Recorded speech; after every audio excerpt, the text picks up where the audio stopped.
Hello, this is a guy who likes fanfiction and is too lazy to read, so here is Liege in audio form. Check the description for the links to the author. Chapter 71, The Night of the Festival 2.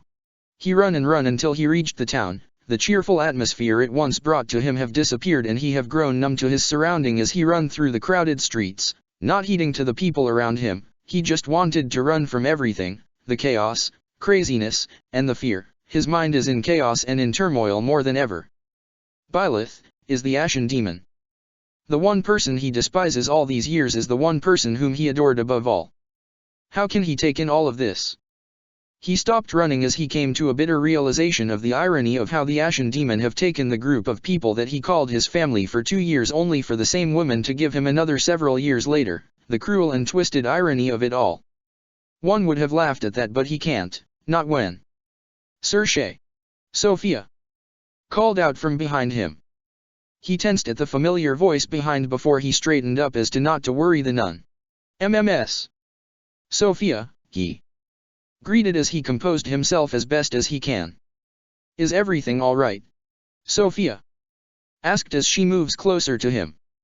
Yes, he said as he straightened his posture and smiled, hoping it didn't come out too tense. Just a bit hungry, he said as he let out a chuckle that he is sure that came out a bit uncomfortable since Sophia's eyebrows furrowed in worry. Want to grab something with me?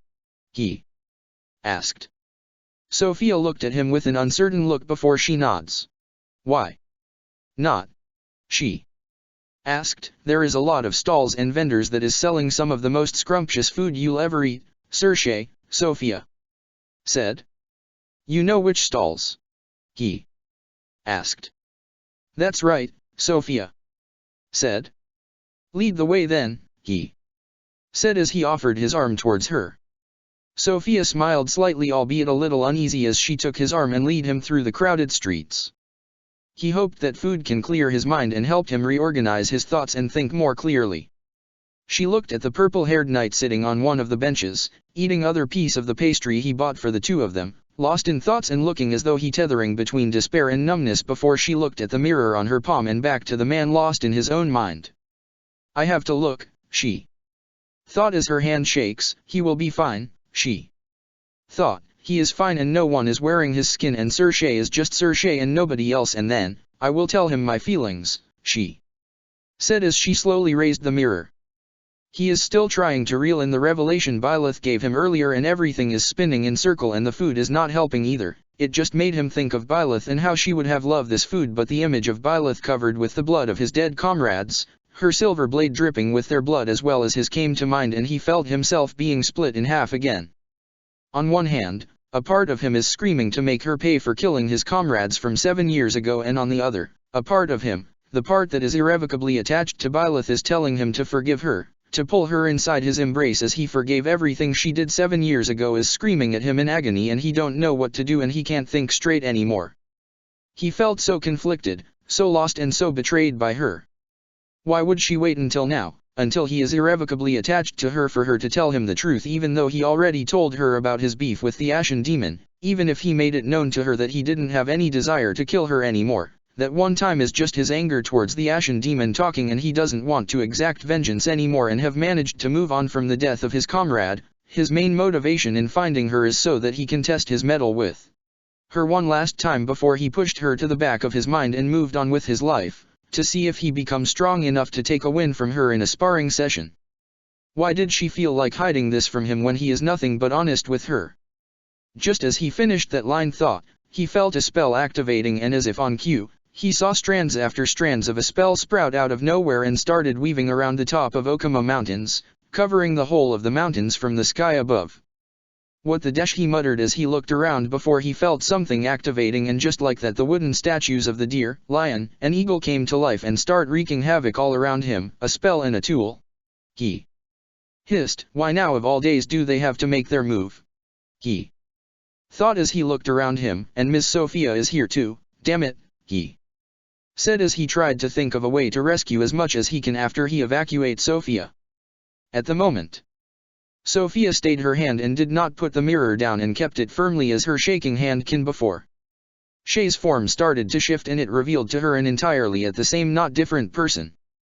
Shay is paler and have red eyes with his hair turning a red-orange color with a spiky collar hanging around his neck and two identical cuffs around his wrists and white lines on his cheeks. She instantly froze upon seeing him. It can't be, it just can't be, she thought as her hand shook intensely. Miss Sophia, Shay. Or someone masquerading as him called out to her in a voice that sounded so much like him. We have to go, he said before he turned his head towards her upon not receiving a reply from the nun. Miss Sophia, he asked as he faced her fully before something falls down from her hand into the grounds, diverting his attention away from the distressed woman in front of him. What? He muttered as he crouched down to pick up and inspect the thing. Is this a tool? He muttered as soon as he lay his eyes upon the object. No. He muttered as he met the teary-eyed of Sophia Durstein before he stood up and felt his vision getting blurry at the thought of gentle and kind Miss Sophia getting dragged into this brutal and bloody world that known only of an eternal war. No. Sophia said as she shook her head in denial while tears is streaming down her cheeks. No. She exclaimed before she run from him. Miss Sophia, he called out to her as he run towards her direction, but to no avail. Sophia disappeared from the crowd of people faster than he expected. Damn it, he hissed as he looked at the tool again. Did the Nabatean give this to her? He muttered as he closed his fist around it tightly before he looked to the direction of where he is sensing the Nabatean's presence before run towards that direction. This time around too. Valerie muttered as she looked up at the sky. Just when I thought I'll finally have a good night rest while reading a book and drink a good wine while lodging near the fireplace, those bastards decided to take action now, she said. Not to mention Ignatz and Raphael are in the monastery, celebrating with their friends. Valerie muttered as she scratched her head. Sorry about this, boys, she muttered as she activated her communication spell. Ignatz and Raphael are having a fun time catching up with their friends when they felt magic surging inside them. Raphael, Ignatz, Valerie called out, can you read me? She asked urgently.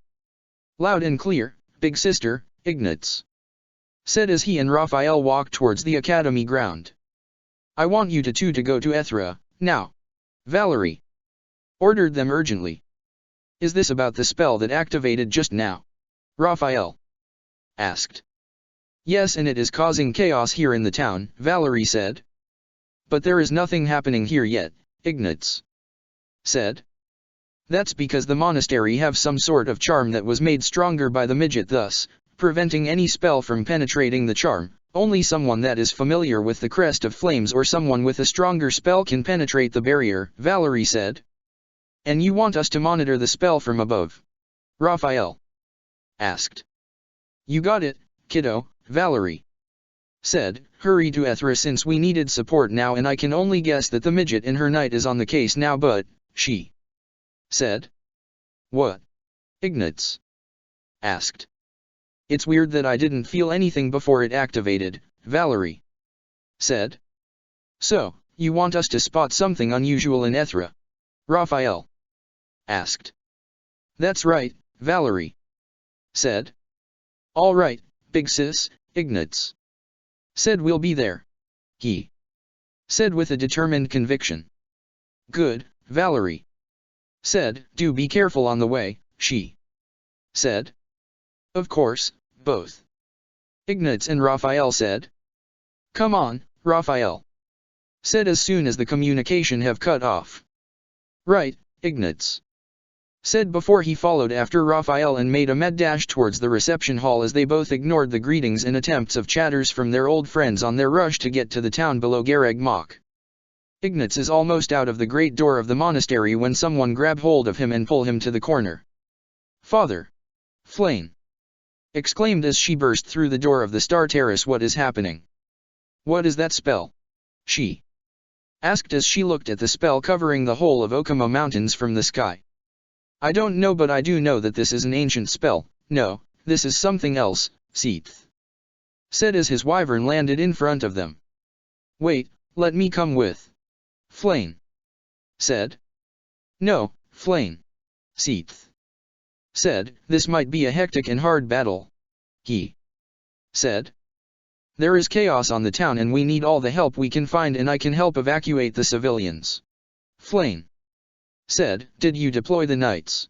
She asked. On behalf of Professor, yes, but she is nowhere to be seen, Seath said.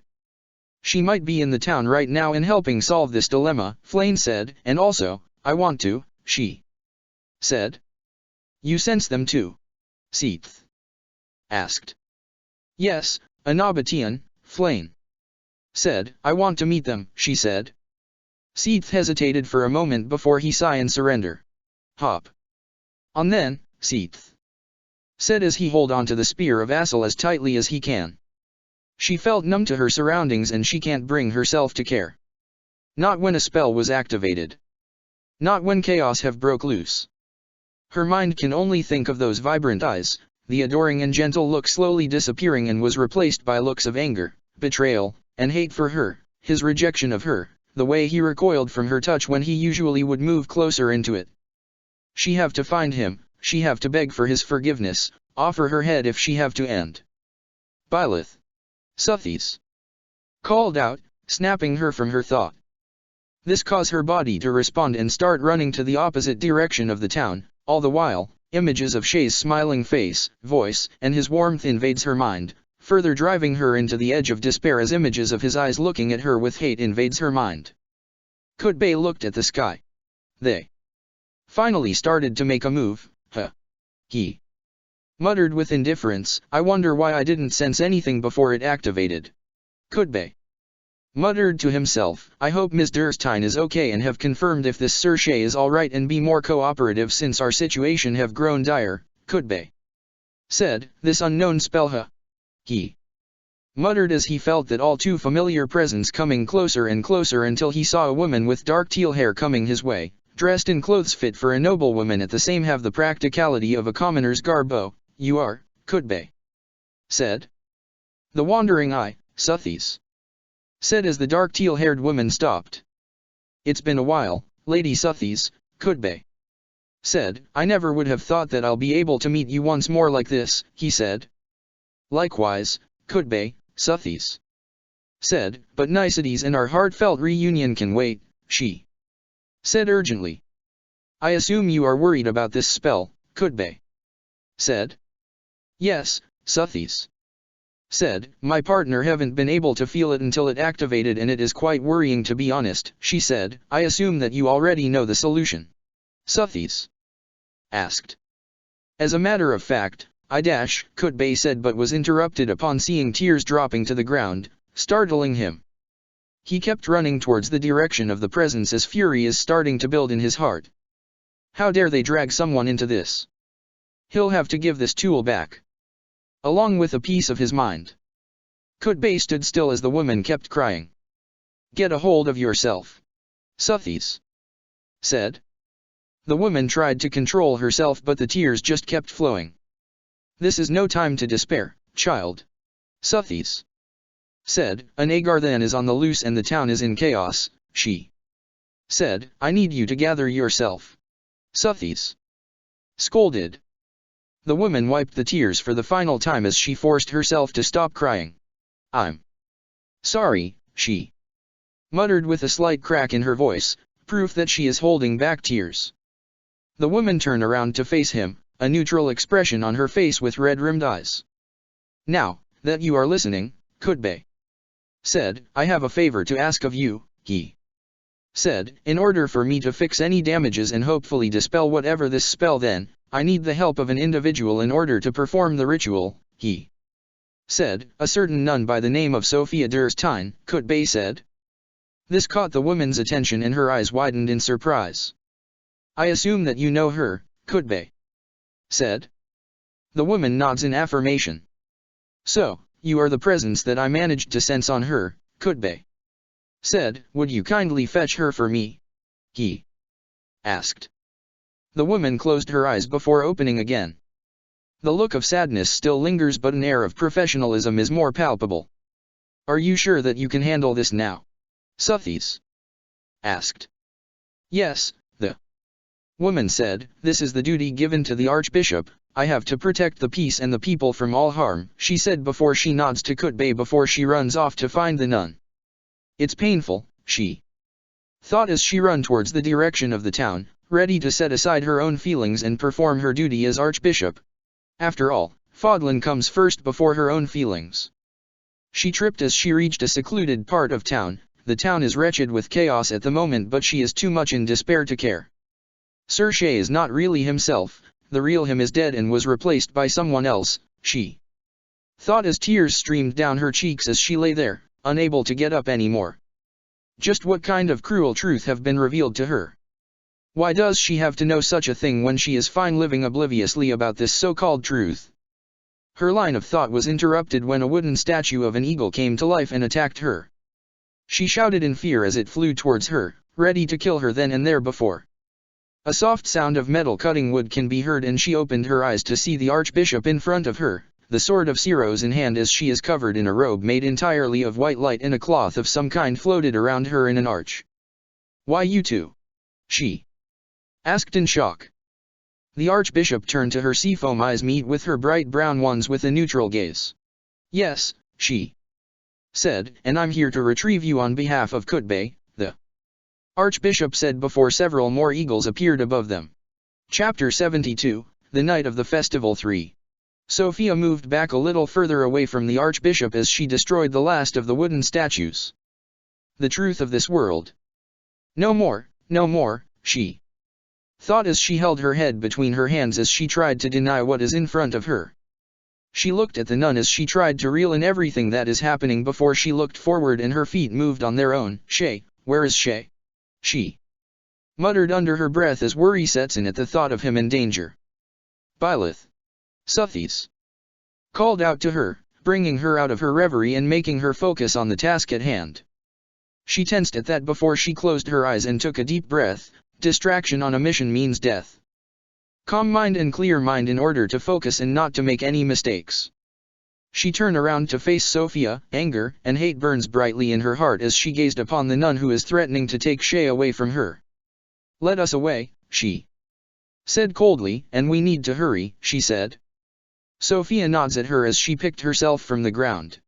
Right, she said as she dusted herself. Take me to Sir Kutbay, Sophia said, eyes burned with determination to help them end this chaotic night. She nods before she run towards the direction of Kutbay, and as she run, she looked at the archbishop's back. She knows. She knows about Sir Shay. Sophia thought, and even knowing that, she still love him for who he is, she thought, and here I'm being afraid of him even though I know that I love him, I'm ready to throw him away just like that, Sophia thought before she tripped down. The archbishop stopped in her track and looked at her. Need a hand? She asked with a tinge of disdain in her voice. Sophia shakes her head before she stood up. Let's go, she said as determination well up in her chest as she steel herself. The archbishop nodded before she continued guiding her towards their destination. Where in the world did Ignatz gone to? Raphael thought as he weaved through the panicking crowd and kept his journey towards the manor where Ethra is. The streets are chaos as the wooden statues started attacking the fleeing villagers. The knights are dispatching them by and by as the other knights guided the panicking populace into the safety of the monastery's wall. Raphael caught a lion by the jaw as it pounced onto him before he snapped its head, effectively destroying it before he threw it away and continue his journey towards the castle. I hope Ignatz is alright, he thought as continue running. He would have gone back search for Ignatz, but the chaos around town made it harder for him to even navigate, let alone search for his friend, and so, he can only hope that Ignatz is fine. Lysynthia. Ignatz muttered as his eyes meet with the silver-haired woman holding his arm at this moment. Where are you going? Lysynthia asked warily as she looked at entrance of the monastery being flooded by people. That's Ignatz said as he remembered that the battle with the Agarthans should be kept secret when it involved this particular organization called Reformer. None of your business, Ignatz said, trying to sound firm with Lysynthia. None of my dash, Lysynthia said before she bit the bottom of her lips. Is this about this woman I saw with you during the rite of rebirth? She asked. She saw us with Big Sister. Ignatz thought in shock. he is sure that no one comes close to them during that, but he guess it was no worries since there is some kind of spell in place to displace them from the normal flow of time. So, what? He asked. Whomever I was with is none of your business, Ignatz said firmly and a tinge aggressively. It is. Lysynthia said. And why is that? Ignatz asked as he started to feel a bit irritated. The town is in chaos and Big Sister need their help now. Lysynthia looked down her feet and muttered something under her breath rather timidly, if he may add. If there is nothing else then, I will take my leave, Ignatz said as he took his arm out of the silver-haired woman's grasp. I love you, you brick-headed dolt. Lysynthia screamed at him. Huh! Ignatz exclaimed in shock. I was jealous of that stunningly beautiful woman because I love you. Lysynthia said I cared because I don't want anyone taking away my chance. Don't you see that? Lysynthia exclaimed. Ignatz stood there, frozen in shock and confusion as Lysynthia figuratively shout her heart out to him before she shakes his head to focus on the task on hand. We'll talk later, he said as he turned his back from her. I have something to do and it's urgent, Ignatz said before he run off. Ignatz, come back here.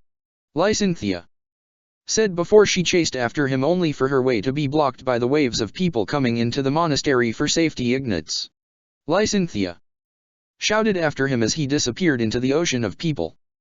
Sorry about this, Lysynthia, Ignatz thought as he hurriedly navigated through the crowd, but this is urgent. I'll talk to you when all of this are done, I promise, he thought as he promised himself to talk with Lysynthia about her unexpected confession later.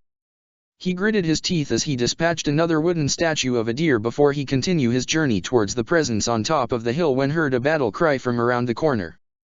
Concerned, he took a quick detour to check up on the owner of the voice. When he turned to a corner he saw a familiar burly figure grappling a couple of wooden. Is that, he muttered as he tried to dig inside his memory, one of her Grace's students.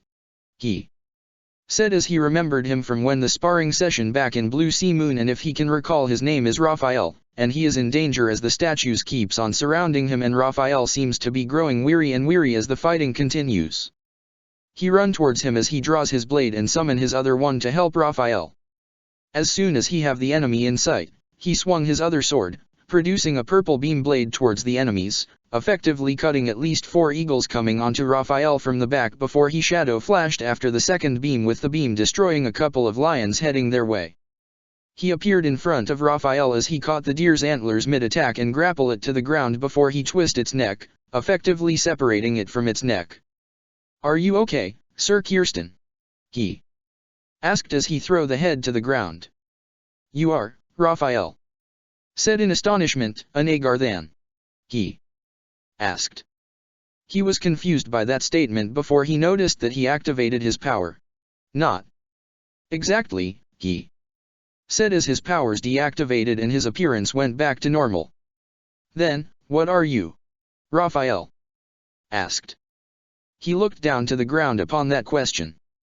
It never occurred in his mind to ask that question, but now that it was asked, he can't but wonder what he truly is. He just assumed he is human with an unusual power, but now, he doesn't know if that's the truth anymore. He is made as Arvel's vessel, and that reason made him feel as nothing but a simple container for someone to take over someday. I don't know, he muttered. I was born like this it seems, and I don't know how I got Arvel or how I become the vessel, he said. Well, don't get hung about it, Raphael said. I'm sure Her Grace will help you find your answer, he said with a pat on his back. Upon the mention of Byleth, he can feel his heart well up in different barrage of emotions, and he can feel himself swirling into a spiral of confusion again. Well, Raphael said as he turned around into the different direction, I better get going or Miss Valerie will have a fit again if I'm late, he said before he runs off with huff that seems to mutter about an Ignatz. Right, he muttered as he looked at the mirror again. I have to go now as well. This is a surprise, Seath said as his wyvern landed. Ah, could be, said in dull amusement. It's been so long, Sikal, he greeted as Seath jumped down from his wyvern. And this must be little Seathlin, could be, said as his eyes landed on Flame.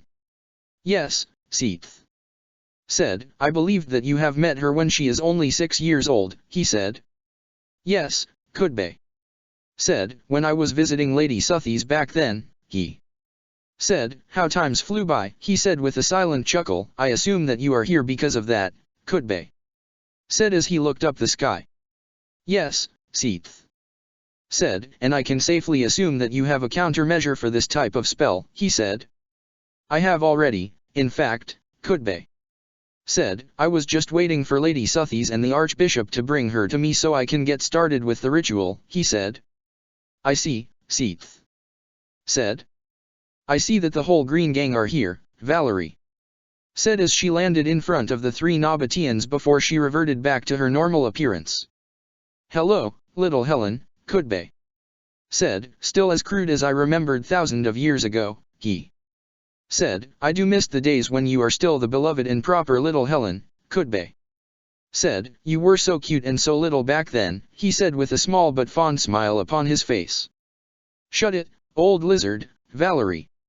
Said with a small blush on her face, do you know who cast this spell? She asked. I can take a guess, Kudbe. Said, judging by the abruptness of how it was cast and the nature of the spell, I say it has something to do with the Seeker of Mysteries, he said. Valerie gave a heavy sigh. So, it is that nutjob, huh? She said, is he working with Reformer still? She asked. Unfortunately, Kudbe said. That makes our job easier, Valerie said with a heavy sigh. Who is this Seeker of Mysteries, Father? Flame asked curiously. Right, Seath muttered as he looked at his one and only daughter. You are not born yet when the Great War happened, he said. Great War? Flame asked. One that marked the beginning of the end of the 2 founding civilization of Fodlan, or rather the 2 ruling powers of Great Adrestia, Kudbe said, the Republic of Agartha to the east and the Kingdom of Nabatea to the west, he said. I'll tell you some other time, Seath said, but for now, we prepare for battle, he said. Are sure that is wise, Sikal? Valerie asked as she looked at Flame worriedly. I mean, she is still weak due to the injuries she sustained during the War of Heroes, right? She asked. I can fight, Auntie. Flame said determinedly. Valerie gave a huge grin towards Flame as she walked towards her. That's good to hear and all, but, she said as she crouched down to her level. Don't you mean big sister? Valerie asked as she gave her the nudgies. Ow. Ow. Flame said. Kudbe suddenly felt a presence closing in on them, making him look towards its direction. That's, he said. What is it, Master Kudbe? Seath asked. An Agarthan. Kudbe muttered. That's, Seath said as his eyes landed on the familiar purple hair. You know him, Sikal? Kudbe asked. He is the Archbishop's personal knight, Seath said. An Agarthan with Lady Suthies? Kudbe asked in dull surprise. I'm intrigued, he said as he looked at the purple-haired man. I say, Valerie said as she stopped giving Flame the nudgies. He looked angry, she noted. Seath nodded as the knight reached them. The knight took a moment to catch his breath before he turned his pupil glare towards Kudbe. This is yours, I presume, the knight said as he showed him his mirror. Oh, Kudbe said Dooley, you must be the Circe Lady Sophia is talking about, he said. I must say, I didn't expect an Agarthan container to be the young lady is talking about, he said emotionlessly. Don't be rude now, Kudbe, Arvel said. My apologies, Lord Epimans, Kudbe said. And you also owe Miss Sophia an apology, Shay said. And for what? Kudbe asked. For doing my duty, he asked. For dragging her into this mess, Shay shouted as he threw the mirror to the ground. You could have chosen an Nabatean or an Agarthan to assist you, or if you need someone with a human blood then, her grace would have suffice. He shouted, "Why would you drag an innocent bystander to this dangerous and chaotic world, and out of all people, why does it have to be someone as kind as Miss Sophia?" He shouted. "So, anyone would have do if it's someone else, young man." Could be asked, unshaken by the knight's outburst. "A bandit or a scoundrel would have do, but dragging someone as kind and gentle as Miss Sophia," Shay exclaimed, "that is something I cannot condone nor turn a blind eye to." He shouted, "This world, this endless chaos," Shay said, "once you are dragged into it, there is no turning back," he said as he put his hand over his heart, "the place where he knows where Arvel's core is, just like me who have no means to go back to that side of the world anymore no matter how much I wanted to," Shay said. Just as that moment, Kutbay felt a familiar presence stopping before them. "Sir Shay, Sophia," called out to him. "Miss Sophia," Shay said as he was brought of his thought. "I'm so sorry, I couldn't," he started. Sophia shakes her head. "No, it's okay," she said as she walked towards Shay. "It will be fine, Sir Shay," Sophia said. "But Shay said, I decided to help on my own volition and no spell have been used to make me comply," Sophia said as she grabbed Shay's cheeks between her hands. "So, don't fret, Sir Shay," she said. Shay took a deep breath as he calmed himself. "If that's your decision, then I shall respect it," he said, "but I'll force him to stop once you start to feel unwell with whatever this is," Shay said. "I understand," Sophia said as she let go of his face. "Is this what the Archbishop have the pleasure of having every single day with him? The pleasure of having an overwhelming, an absolute feeling of having someone caring for you, thinking of you? If this is just a taste of that bliss, then she can't imagine having his heart wholly to herself, and she understand why the Archbishop have fallen for him as soon as they've meet each other." Shay moved aside and let her walk towards Kutbay. "I'm ready," Sophia said as she faced Kutbay. Kutbay nods as he took his staff from his back before he tapped it on the ground. A magic circle and an unknown crest appeared on the ground. "It's been a while since I laid eyes on the crest of the scribes," Seath muttered in amazement. "Aren't you supposed to be the successor of his will, Sikal?" Valerie asked. "I was, that is before the Zonado massacre," Seath said. "Synchronizing," Kutbay said as the circle started forming some sort of a languages, initializing code of the surveyors, translation input enable, codifier activated, he said as the lights started to crawl upward to Sophia's chest, commencing the will of Aries, awaken. Kutbay said as the symbols started to translate into the basic form of Fodlan's writings before it abruptly stopped. "What happened?" Valerie asked, suddenly alarmed. "It seems like the professor have come prepared," Kutbay said dully as he looked up the sky. "Seems like a jamming spell have been added this time in cases like these," he said. "And how do you propose we stop this?" Seath asked. "By stopping whatever contraption is controlling this spell," Kutbay said. "But how?" Seath asked. "By destroying the contraption that was controlling whatever this spell this is," Kutbay said. "By destroying that contraption, we can stop the jamming spell and disrupt the spell," he said. "And that's where the problem sets in," Suthies said.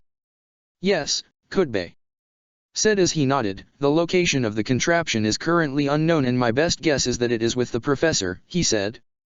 "Also, Flame chimed in. "Yes, little Seathlin?" Kutbay asked. "I felt like the spell is incomplete despite the fact that it was a huge spell," Flame said. "Maybe, I'm just rambling to myself," she said.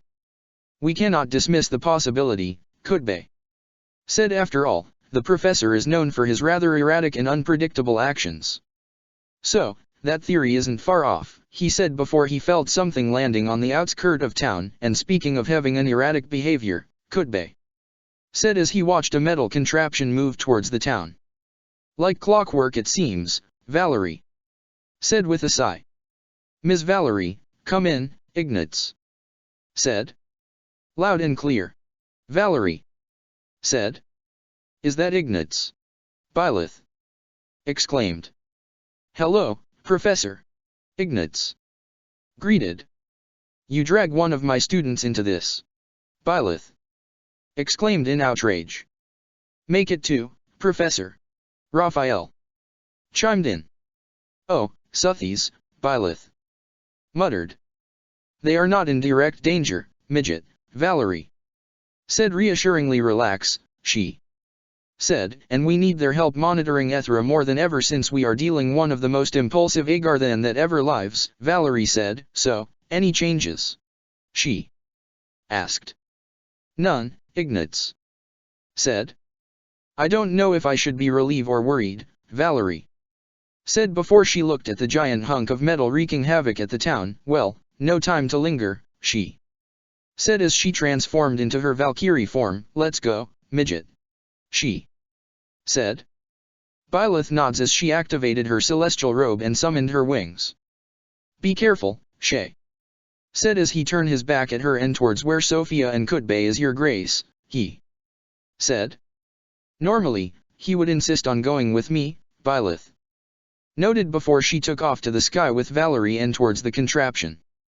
And we shall get going too, Seath said. We will help evacuating the civilians, he said as Flame climbed to the wyvern before it took off.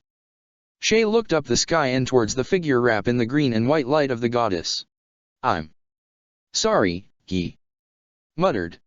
Chapter 73, The Night of the Festival 4. What the hell is going on? Felix exclaimed as he looked up the sky and saw a strange phenomenon of a spell strands of sort. And where the hell did Seath and Flame disappeared to? He asked, growing concerned about the situation as he looked at the chaos on the town below. Milord, everyone in the uppermost town of Gareg Mach have been accounted for. A church soldier announced. Felix nodded. How is His Majesty doing as well as the King Khalid? He asked. They are safe, but His Majesty insists on going to battle since the soldier said before he was interrupted by a large thud. What now? Felix asked as he looked at the town once more. And what the hell is that? He exclaimed as he saw a giant metallic monster walking towards town. Have you heard that? Dimitri asked as he rushed towards the balcony with Claude in tow. What is that? Claude asked, pointing towards the metallic thing. And have you guys seen Raphael and Ignatz? He asked. They disappeared as soon as all hell broke loose, Claude said. Even Raphael and Ignatz? Felix exclaimed. What is going on these days? He asked before they all saw a green and white light and white fire flying towards the metallic thing. Teach better have a good explanation about all these, Claude said as he held his head. As soon as they are close enough, she summoned her flaming sword and swung it towards the metal giant. A ball of fire flew towards the metal giant only for it to disappear as soon as it came into the parameter of the thing. What? She muttered in surprise. Don't tell me, Valerie said. They managed to replicate the anti-magic barrier of the Ring of Andavri. She exclaimed. But how? She muttered. I don't have any idea, midget, Valerie said as they dodged the same fireball that the metal giant deflected their way. And I'm about to beat the answer from that nutjob, she said. Ms. Valerie, do you read me? Shay asked as his voice resounded inside her head, and she assumed with Ms. Regnus too. Valerie stopped her action. Loud and clear, runt, she said. What is it? Valerie asked. I was just thinking about what Flame have said earlier, Shay said. Go on, Valerie said. Hypothetically speaking, the spell is incomplete, but why would they cast an unfinished if they can just cast one that is complete, making their jobs easier, Shay explained. Good point, Valerie said, but what are you getting at, runt? She asked. What if this spell is like a puzzle, Shay said, one that will need to have the right piece at a right time to be able to complete? Shay asked. Go on, Valerie said. What if the reason we can't feel it activating is because it was incomplete, and the reason why the professor have sent that thing here is to serve as distraction in order to enter town without being detected along with the last piece of the puzzle? Shay asked. So, you are saying that the professor is already on the move now and is preparing to finish whatever this spell is? Valerie asked. Precisely, Shay said. But if he entered the area now, Ignatz and Raphael is bound to notice an unknown presence appearing in Ethra, Valerie said. He was quiet at that. Everything falls into pieces except one, and he is trying hard to think of one last piece until he remembered. Those balloons, he muttered. Runt. Valerie asked. The balloons from Almira, he exclaimed. What are you getting at? Valerie asked. I don't mean to pin a blame on King Khalid, but I remembered feeling uneasy when he brought those balloons to the monastery. He said, what if those balloons are loaded with several jamming and disruption spell? He asked. Those balloons dash, Valerie said before she was cut off. Miss Valerie, he called out urgently, but no answer from the older woman before he heard laughter from somewhere near them. What an amusing and very, very interesting progress, eh? Man said with a chuckle. It seems like you are not a nincompoop as your face suggested, young man, he said as he saw a swirl of dark fog in a man clad in an elegant suit and black cloak with a top hat covering his brown hair, mustache fashioned in an imperial pastel style and beard fashioned in that thin Leicester goatee style appeared. Hello, Sir Kutbay, he said as he took his hat off as he performed a bow with the grace of a swan and the refinement of a nobleman. So, you have appeared at last, Kutbay said with an emotionless tone as he readied himself for battle. How callous, Silas said with a smile as he put his hat back on, his singular green eyes sparkling in amusement as the contraption replacing his right eye's iris moved rapidly within its metal confines. But as expected from our hot-blooded brethren from Nabatea, he said as he tapped his cane on the air as though he is tapping on the floor, making a magic circle bearing the crest of Agartha underneath his foot. But I must apologize that I can't spare a moment to fight at the moment, Silas said as he looked up the sky. Discovery awaits. Results. The quencher of my thirst for knowledge. He raved to the sky as he let out a mad laugh. Kutbay swung his staff towards Silas, releasing a stream of light magic his way. Silas swung his cane as soon as the spell is about to hit him, dissolving the spell into thin air. My, he muttered as he turned around. Aren't you a very, Silas said as he swung his cane and a quick burst of energy come out and knocked the staff out of Kutbay's hand. Eager individual, Sir Kutbay, he said with a smile. Stay away from him, he said as he charged towards the man floating a few meters above them. Silas smiled as he blocked his sword. Prototype. Number 17. Silas muttered as he looked at his blade. The god's lair, he said, forge into perfection, in sync with Lord Epiman's abilities to warp reality as he pleases and an effective means to fight Lady Suthies, Silas said. How delightful to see it in action, he said. He pushed the man forward, breaking his stance. Seeing an opportunity, he slashed at the man, but Silas fired a black fire from his outstretched palm, quickly making him jump away as soon as the fire consumed him, momentarily forgetting about the ring of Andovri. As he is trying to regain his footing, Silas appeared from the cloud of smoke due to the black fire. He recoiled in pain as Silas hit him with the pointed end of his cane on his chest, momentarily making him blacked out in pain before he pushed himself to stay awake as Silas pointed at the ring of Andovri before he muttered a short spell before he fully regained his facilities and kicked him away from him. Boy, I want you to distract him, Kutbay said as he panted for air. You sure are demanding, he said as he tried to summon his sword. What is happening? Why can't I summon my sword? He thought, but he didn't let it show as to not make Kutbay and Sophia worry. What are you planning? He asked. Just a little something that will help us speed things up, Kutbay said. There is no end to this, Valerie said as she watched the spell she cast get dispelled once more. She nodded in agreement as she felt herself growing fatigued by the course of this battle. Everything about this battle felt off, from the abrupt appearance of the professor to the balloons Claude brought from Almira pooping one by one as soon as the professor appeared to the way this thing seems to be only targeting them. Everything feels off. We are done evacuating the citizens, Your Grace. Seath said through the communication spell that Valerie opened for all 7, could be, temporarily, of them, interrupting her line of thought. We are on the way to help. Seath said. Much appreciated, Seath, she said as she thought that Seath's physical strength can put a dent on this giant monstrosity. Can you hear me, little Helen, your grace? Could be asked on the other line. What is it, old lizard? Valerie asked. Keep our metallic fellow company while I work on overriding its program, could be said. But aren't you unable to do your ritual, let alone cast a spell? Valerie asked.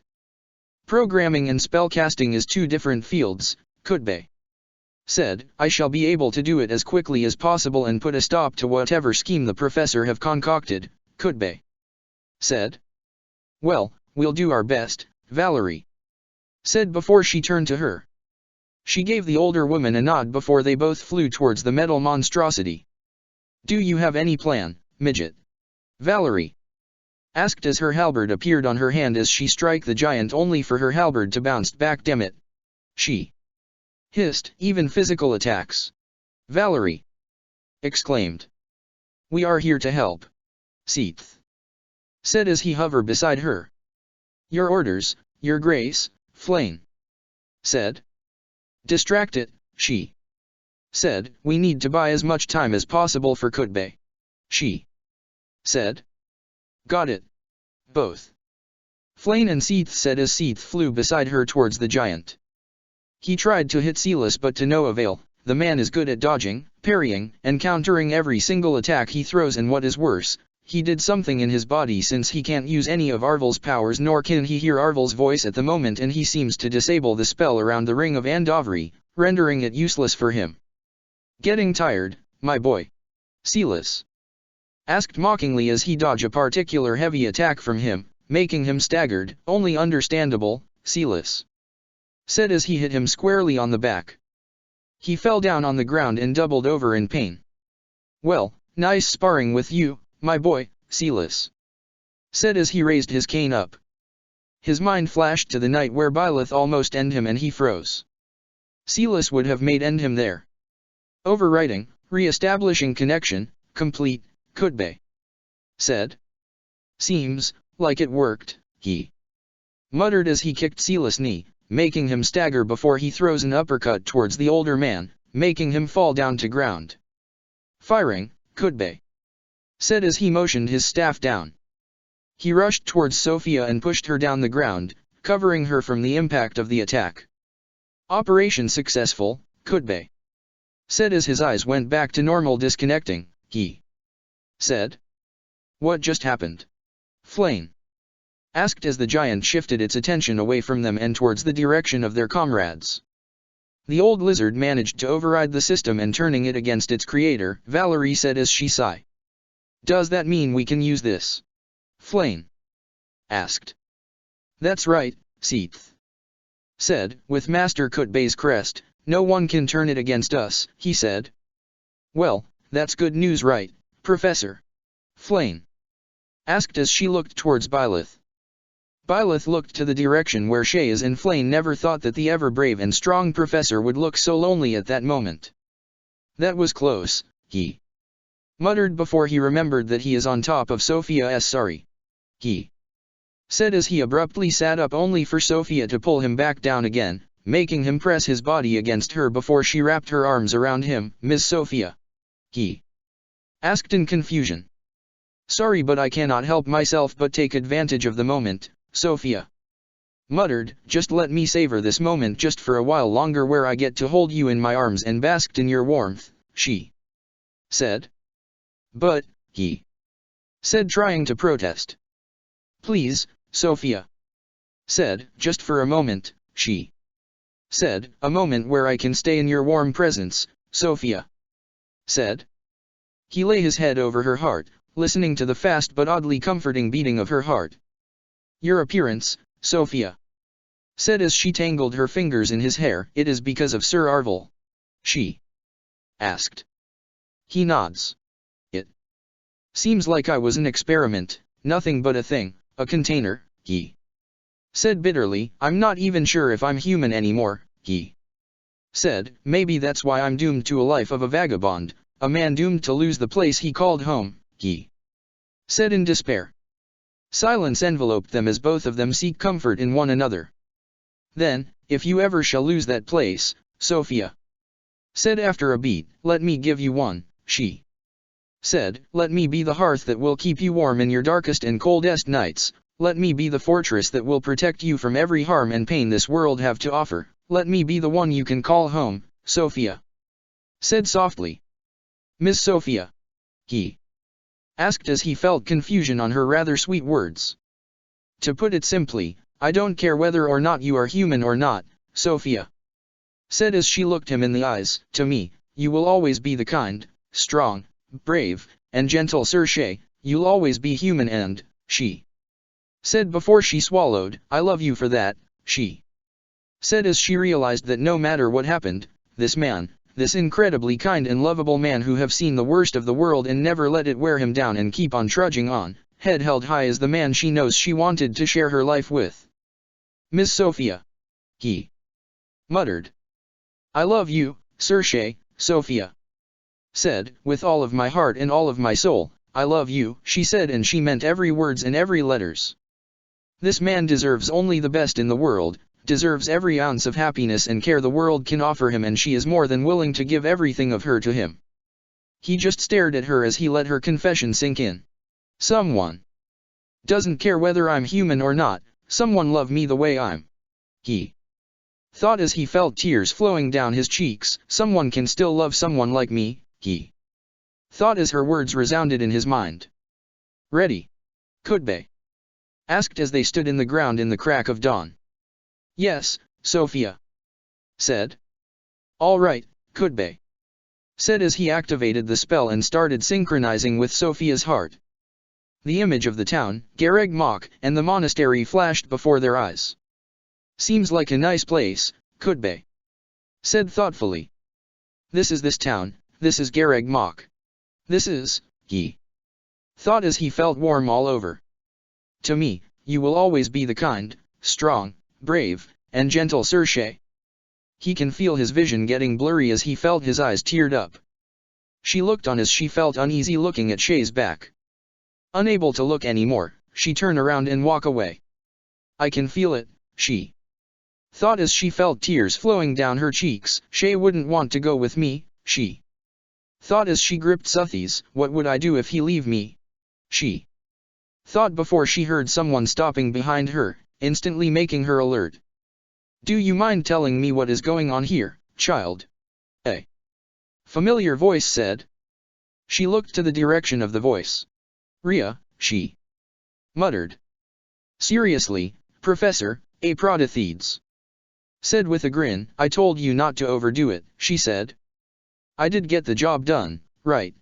Silas said with a giant grin on his face as he cleaned his monocle. That you are right, a Protothedes said, and now we move on to the next stage of our plan, she said with a grin. Chapter 74, The Day After. She poured tea as Rhea looked onto the horizon and admired the early morning sky. What brought you here, Rhea? She asked as she sat down across her grandmother. A lot, child, Rhea said, considering that I should have come here the moment my mother manifested in this word, she said as she looked at the pendant hanging around her neck. My apologies that I wasn't able to greet you back, mother, Rhea said. It is quite all right, my dearest, Suthies said, being able to talk to you like this once more is enough for this ancient heart of mine to swell up in joy, she said. Unfortunately, our heartfelt reunion have to wait for a while, mother, Rhea said.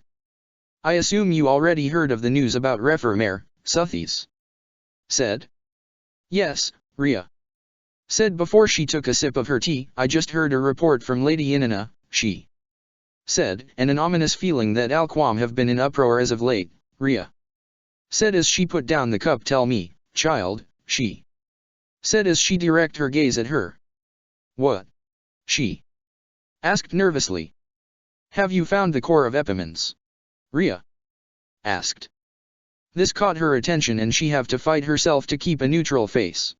Why? Did you ask? She asked. Refermer is making a move to retrieve it and I have my suspicions that it is the reason of the attacks on Gareg Mach lately, Rhea said. Do you know of this, child? She asked. She is quiet as she tried to decide whether or not to tell Rhea about Shay and Arvel. Well, I heard rumors about this night of yours, Rhea said. No need to keep secrets from me.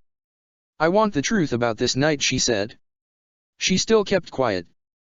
You do know that you will put everyone lives in danger if you don't tell me about this night, Rhea said. Better to tell me now rather than later, she said. She sighed as she felt herself being beaten down by Rhea. She seems determined to know about Shay. Yes, she said. Of course, she said with a deep sigh. You are right, Rhea, she said as she picked her cup. Well, she said as she think on where to start as took a sip of her tea. It started during Great Tree Moon, she started after she finished sipping on her tea. What did you do, Claude? He asked as he sat across Claude in the dining hall. I don't know, Claude said as he held his head between his hands. I thought I was genuinely giving a peaceful gift to the church, but it turns out to be loaded with spells, he said. Unknown spells at that, Claude said. And Almira isn't exactly famous for our magical prowess, he said. Then, why and how? Felix asked. My brother, Claude said as he closed his eyes. He is the one who gave the balloon as a gift for the Archbishop, he said. Damn it, Shahid, he muttered. To think that he might be in cohort with those people, Claude said. Everything is just confusing these days, he muttered. The appearance of the goddess, those unknown battles Professor and that man go to, and now, those giants in a conspiracy from another country, he said. And her grace isn't that willing to share whatever information she have on those events, he said as he felt insufficient as Byleth kept withholding information after information from him. And what is worst, her bodyguard knows more than he does and he can't help but feel resentful towards the purple-haired knight. And only a selected few church officials knows, namely, Flane, Seath, and that knight. Why the secrecy? Claude asked. I don't know, other than she is trying to keep us as far away from whatever this mess is as possibly can, he explained. Sounds suspicious to me, Claude said. And here I thought the church wouldn't keep any more secrets from us, he said. I feel highly offended that you thought that, Claude, Byleth said from behind him. Hello, Teach, Claude greeted with a wink. And Rhea, he said courtly towards the former archbishop. Forgive me for withholding a lot of information from you, Mitya, Byleth said, but it is necessary for keeping you and the others safe and away from all the fightings, she said as she looked away. I can't have any of you involved in this, not now that you have finally found the peace you have seek, Byleth said. You know that just made all of us the more curious, right, Teach? Claude asked. I'm well aware, but a word of warning, Claude, Byleth said as her voice grew grave and cold. Don't put your nose where it doesn't belong or you will regret it, she said cryptically. Oh, Claude said with smile. A mystery, he said. I do love myself a good mystery, Claude said. Byleth looked at Claude with an unreadable look in her eyes. Don't say I didn't warn you, Byleth said. Mitya, she said as she turned her attention to him. Yes, he asked eagerly. Don't dig into this further, Byleth said. If you are concerned of those people are involved in the tragedy of Dusker, then you have nothing to be concerned about, she said. Those people, they have nothing to do with that, but they do have a bigger involvement in the events that occurred 3 millennia ago, she said as she looked at Rhea. Child, Rhea scolded. Sorry, Byleth said as she took a deep breath. I didn't mean to let out more than the necessary details, she said. It's weird. He can't hear Arvel's voice, but he can still feel him inside his heart, but for some reason, the flow of his power is absent and he don't know why. No, maybe it's that hit on my chest, he thought as he holds his chest, where the professor hit him and where Arvel's core is. This is so confusing and I really need Arvel more than ever, he thought as leaned his head on the railings of the hill overlooking the town below. What am I going to do? He thought as he felt the gaping hole grows even bigger in lieu of the absence of the three constants in his life. He never felt so alone in his life as this moment. As he is spiraling further into this depressive thoughts, he heard someone approaching him. "Serge! Sophia!" called out to him. He looked behind to greet the nun. "Good morning, Miss Sophia," he said before his mind flashed from the events of last night and he looked away. "How are you today, Sophia?" asked as a light blush painted her cheeks. However, she didn't tear her eyes away from him. He said before he cleared his throat. "Out shopping this early?" he asked as he looked at the bags in her hands. "Pardon me for not noticing, milady," he said as he walked towards her and took the bags out of her grasp. "Don't fret about it, Serge," Sophia said. "So, what are you doing out and about?" she asked as they both started walking. "Done with your morning patrol?" Sophia asked. "Yes," he said, "I was just taking a breather since it have been a long day yesterday and I didn't manage to get any rest at all," he said as he remembered how quiet this patrol is without Arvel talking about everything. "Still can't hear Sir Arvel's voice?" Sophia asked as she caught on to what is really bothering the purple-haired knight. He nods as he holds the pocket watch hanging on his waist. "I don't know what happened but I can't hear his voice and it's bothering me," he said. Sophia was quiet for a moment. "Maybe you can ask her grace or her holiness," she said quietly. He didn't say anything. "Did something happen between you and her grace again?" Sophia asked. He didn't answer her. "If you need an ear then, I'm happy to lend you mine," he said. "No need, Miss Sophia," he said. Sophia was quiet after that and she don't know what to say to comfort him in this troubling time. She can recall Shay telling her that Arvel have always been a constant for him since that he came into his life. It seems like he is not ready to share everything to her yet but she will keep at it until she is closer to him. He stopped as they passed by a bunch of the wooden statues that the church have confiscated following the chaos last night. "What is this unease?" he thought as he put his hand over his chest. Something about those made his skin crawl, made his heart beat rapidly. "They are already deactivated and the device to activate them are not here yet. Why does I feel uneasy?" he thought. "Serge!" Sophia called out to him, bringing him out of his thoughts. "Is everything all right?" Sophia asked as she looked at the pile of wooden statue. He shakes his head. Even if he is not ready to talk to Byleth yet, he can at least tell her or Suthies about this. "Nothing to worry about," he said with a shake of his head before he noticed a golden bracelet on Sophia's wrist. "Are you curious about this?" Sophia asked as she raised her wrist. He nods in affirmation. "This is a reward of sort from Sir Kutbay," Sophia said, "for helping with the cleansing ritual," she said. "I see," he said as they are nearing the monastery. "Say, Serge," Sophia said after a beat. "Yes," he asked as he adjusted the bags in his arms. "Can I have your time tonight?" Sophia asked. "Sure," he said. "But what for?" he asked. Sophia looked away. "Well, I just want to spend time with you, even if just for a little while," she asked. "Where to?" he asked. "Just around town," Sophia said. "Let's just spend the time walking and talking," she said. He smiled at the suggestion. "I would love that," he said. "I'll pick you up after your afternoon service," he asked.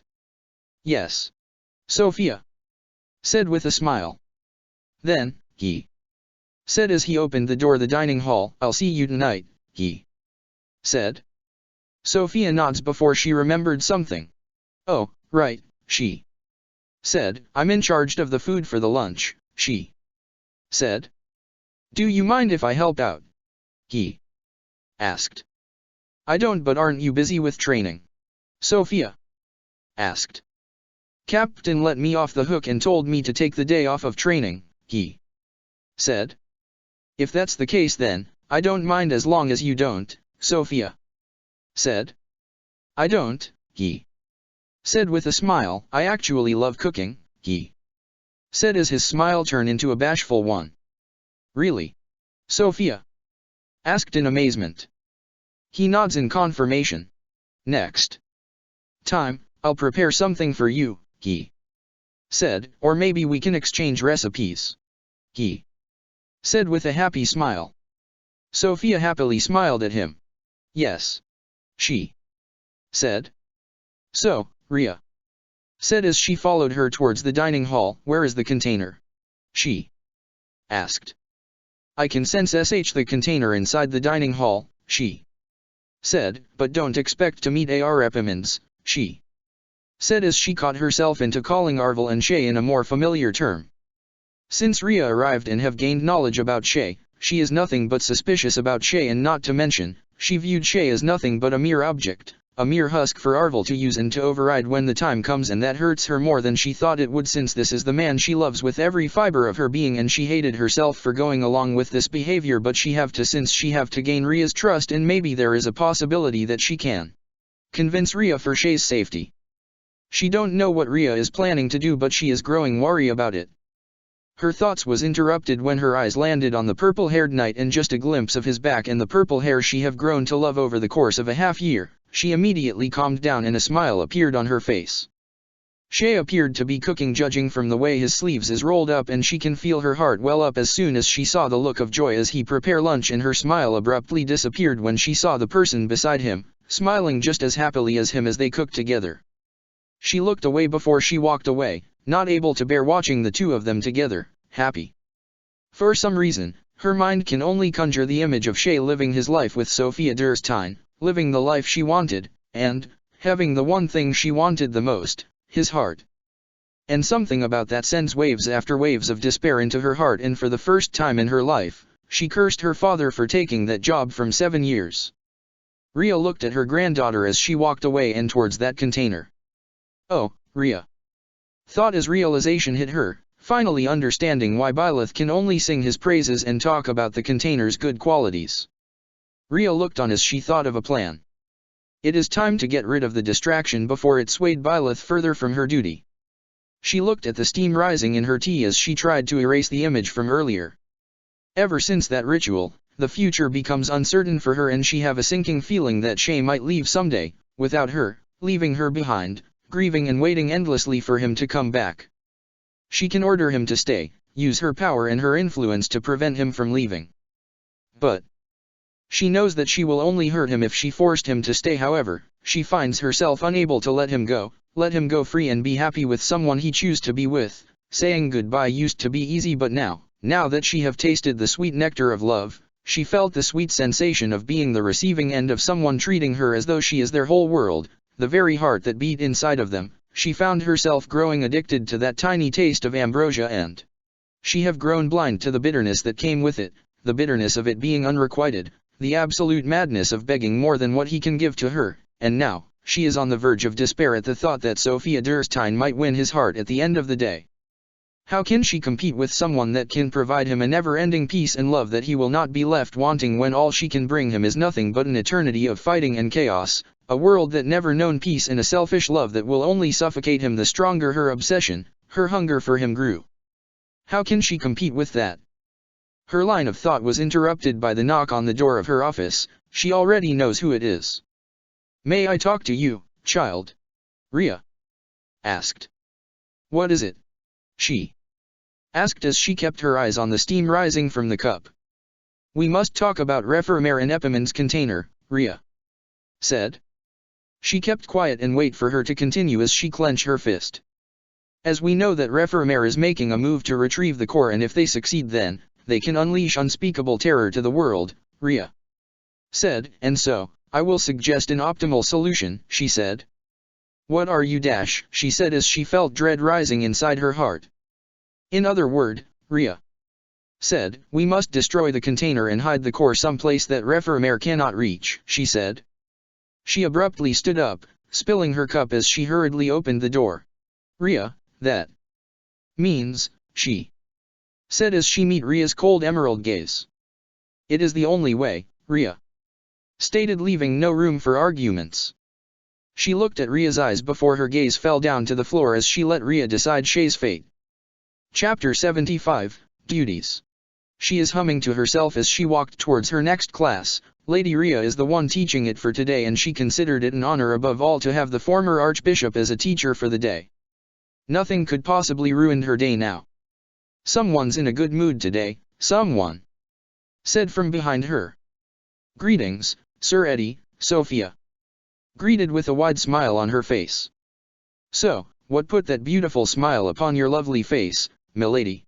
Edwin asked with a grin and hands behind his head. Well, I confessed to Sir Shay, she said with a smile. Really? Edwin asked. She nods.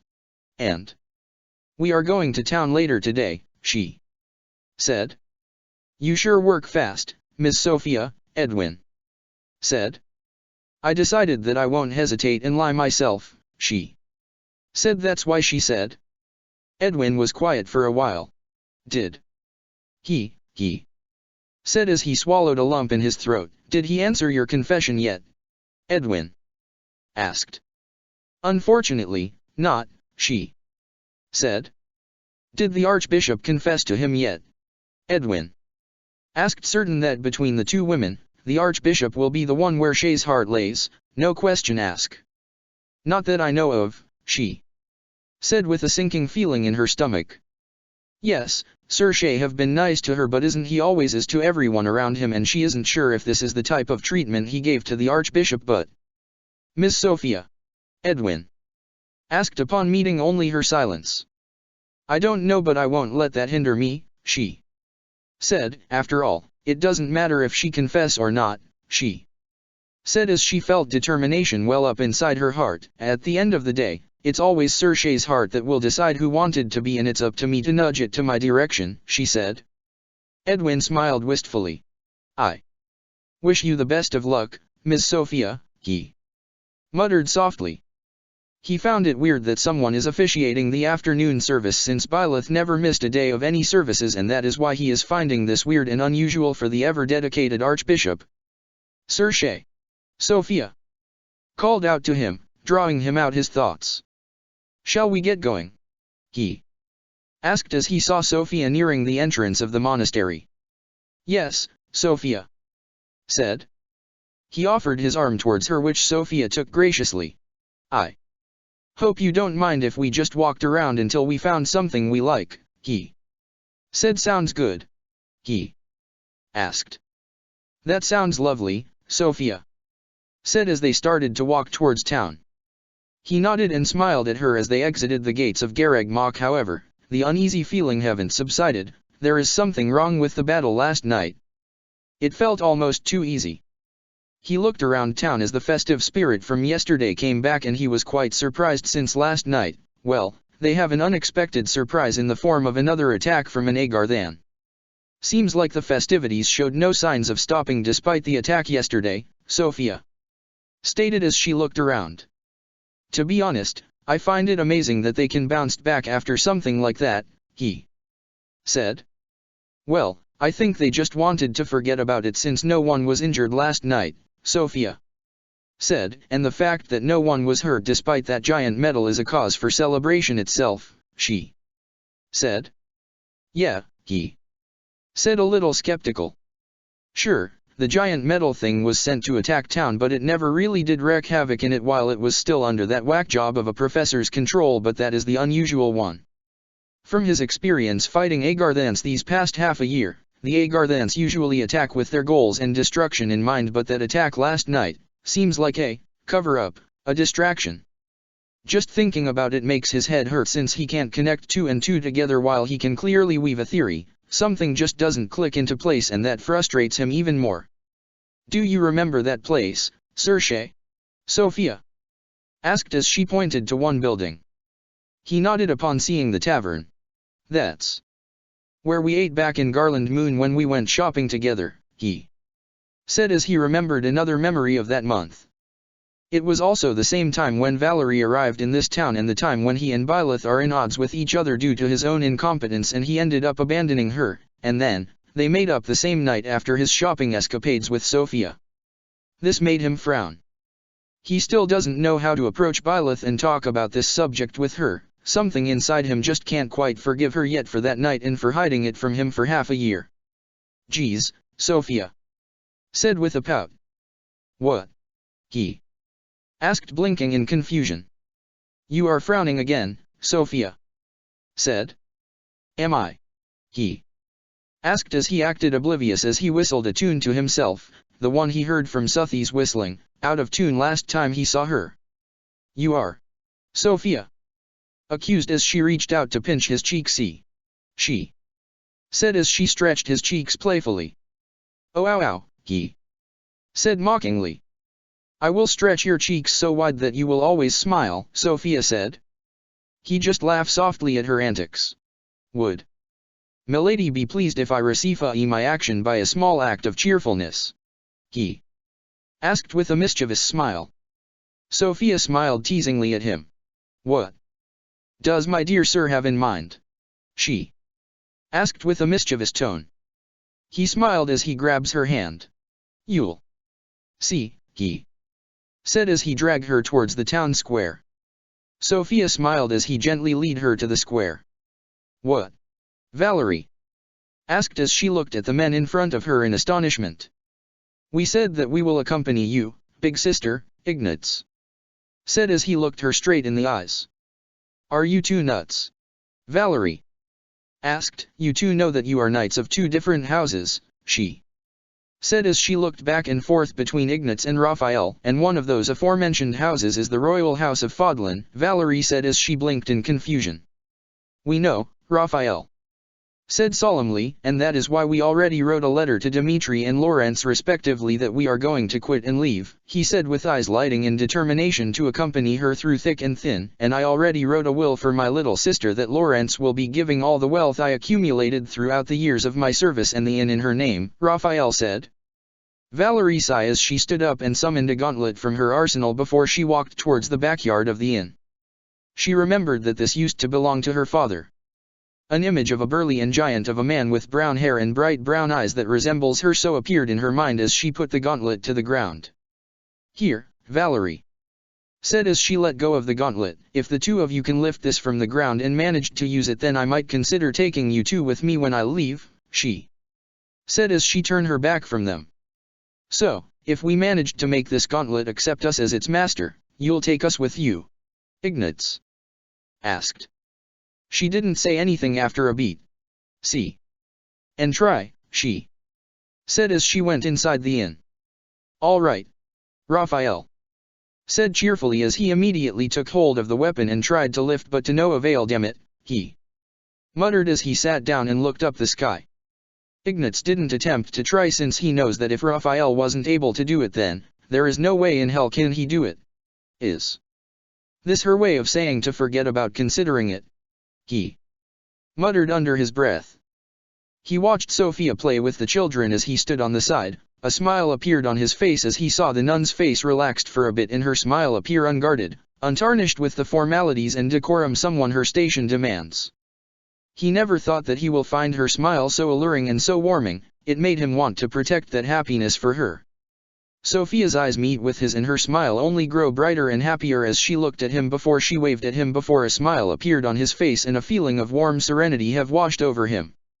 This feeling, he thought as he closed his eyes, this feels like, no, this feeling is like coming home, a sense of familiarity, he thought as the warmth spread inside his heart as he listened to the voice of the town as the celebration continues. Right, he thought, I now know what I must do, in order to protect this place, he thought as his eyes landed on Sophia, to protect those that matters to me, to protect her whom have given me a place in this world, he thought as his heart well up in his chest. Yes, I have understand now and I know what I must do, he thought as he looked at Sophia, for everyone, for her, he thought before he stood straight and walks. Sophia and the children are playing. Serge, Sophia asked as he stood behind her. He took out the flute from his pocket. How about we do something else, he said with a smile before he starts playing a tune.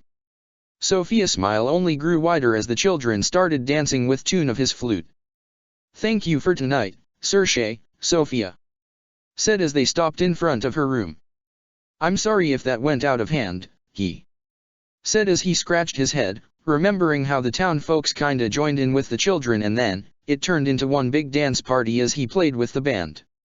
"I don't mind," Sophia said before he turned her eyes to the ground. "You look so happy and," she said before she looked him in the eyes. "I love seeing you happy," she said as her cheeks become a lighter shade of pink. Is that so?" he asked as he scratched his cheeks while he felt his cheeks heating up. "I'm serious," Sophia said as her eyes grew softer. "I love your smile, especially the ones that reach your eyes," she said. I see," he said as he felt his heart racing at that statement. "That's right," Sophia said, "since those smiles usually meant that you are truly happy from the very bottom of your heart," she said. "I didn't notice that," he said as his eyes widened in surprise. "Of course you don't," Sophia said, "since you always do it unconsciously," she said as she reached to touch his cheek. "And nothing is more beautiful in my eyes as seeing those precious and rare smiles of yours," she said. He said as he became tongue-tied. "Might I ask you to show me more of that smile?" Sophia asked. "May I dare claim them for myself someday?" she asked. He said as he found himself at a loss for words. "Of course," Sophia said as she pulled him down. "I wasn't asking for you to answer my feelings for you now, but I just want you to know that I will do everything I can to be able to call you mine someday, and the day I can give you everything that I'm," Sophia said before kissing his cheek. "I hope you understand that, she said before she turned her back to him. "Well, good night," Sophia said as she looked back at him with a smile. "And you too, Miss Sophia," he said as he found his tongue once more. Sophia nods before she closed her door. He stood there dumbfounded while he reached out to touch his cheek where Sophia kissed him before a smile appeared on his face. Well, all things considering, this turned out a pretty nice night. Unknown to him, a pair of green eyes watched him from afar, like a predator waiting for its prey to come into its trap. Later that night, he found himself looking at the map of the whole Garagmok, and he found himself smiling as he saw all the familiar places he have been since the day he arrived here. "This is where me and her grace fought with Miss Valerie," he said as he pointed to the location of the chapel and the fair on the abandoned town. "And here is where we fought those two Agarthants," he said as he pointed to the chapel at the foot of Garagmok. "For such a short time," he thought as he stopped looking at the map, "I have been all over the town, protecting it, caring for it like it is mine to protect," he thought before he shakes his head. "No. This town is mine to protect, everyone, young and old, they are mine to protect because this town is where I belong and now, it's my job to protect it," he thought. As the night grew deeper and his mind wanders further into his own memories, he took a walk to clear his mind. However, all it did is to remind him of all the memories he built the past half a year, the way he got attached to place. No, rather, it's the people that resides in it that made this place feels like home. He stopped in his track as he felt someone approaching him. Taking a walk this time of night, a woman said as she emerged from the shadow. "You are just begging to attract some of the most unsavory of company," she said. He narrowed his eyes as he observed the woman before him. Green hair and eyes that resembled Bylitha's whenever she calls upon Suthi's power, a beautiful woman that exudes danger and unease to anyone unfortunate enough to be the target of her ire. "Allow me introduce myself," the woman said as she raised her gauntlet-covered fist and raised an axe as she come closer. "I'm Ria, the former archbishop, and," the woman Ria said as she raised her left arm. "Your killer," she said coldly as her gauntlet released several wires towards him. He felt the cold grip of death upon his throat as he was raised to the ground, effectively choking the air out of him. He tried to scream, to call out to her, but to no avail. His throat is constricted and he cannot get a sound out of his mouth, but he still tried as he clawed on the wire. "Struggling is futile," Ria said as she tightened the wires around his neck, "and calling for her isn't going to help either," she said as the wires keeps getting constricted. "After all, Archbishop Bylith have approved and supported the decision to destroy you," Ria said. "Nothing personal, boy, she said coldly, green eyes looking at him in cold judgment. Byleth, approved too, he thought as his vision is starting to fade and his lungs begun screaming for air. As this is all occurring, a lone figure in a dark room buried her face on her knees as she felt a surge of power, indicating that the decision she is forced to support is being conducted. A painful and suffocating feeling of despair enveloped her whole being. I'm the Archbishop, I swore to protect the peace of Fodlan, I'm the Archbishop and my duty is by the people of Fodlan, I'm the Archbishop and I have a duty to protect everyone, she thought over and over again, trying to stop herself from flying over to where he is now and put a stop to this, to the decision she have been forced to accept. Check the description for the links to the author.